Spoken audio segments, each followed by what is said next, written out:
નમસ્કાર. આજરોજ ભારતના ચૂંટણી પંચની સૂચના અન્વયે સમગ્ર જિલ્લામાં જે એસઆઈઆરની કામગીરી પૂર્ણ કરી દેવામાં આવેલી છે અને આજરોજ એસઆઈઆરની કામગીરીના પૂર્ણ થયા બાદ મતદાર યાદીની આખરી પ્રસિદ્ધિ જામનગર જિલ્લા માટે કરી દેવામાં આવેલી છે. જામનગર જિલ્લાની કુલ 5 વિધાનસભા સીટોમાં કુલ 10,85,000 અને 32 મતદારો સાથેની મતદાર યાદી આખરી કરવામાં આવી છે, જેમાં કુલ 5,61,858 પુરુષ મતદારો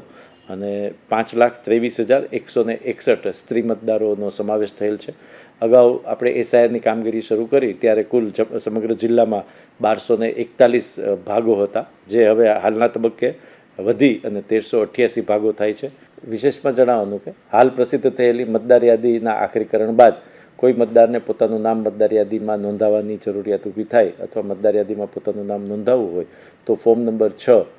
સંબંધિત મતદાર નોંધણી અધિકારી પાસે અથવા મદદનીશ મતદાર નોંધણી અધિકારી પાસે રજૂ કરી અને મતદાર યાદીમાં પોતાનું નામ પુનઃ દાખલ કરાવી શકે છે. આમ સમગ્ર જિલ્લામાં 3 મહિનાના અંતે 1388 બીએલઓ અને અન્ય તમામ સરકારી અધિકારીઓ, કર્મચારીઓ, તમામ મતદાર નોંધણી અધિકારીઓ, મદદનીશ મતદાર નોંધણી અધિકારીઓ અને ચૂંટણી શાખાના અધિકારીઓની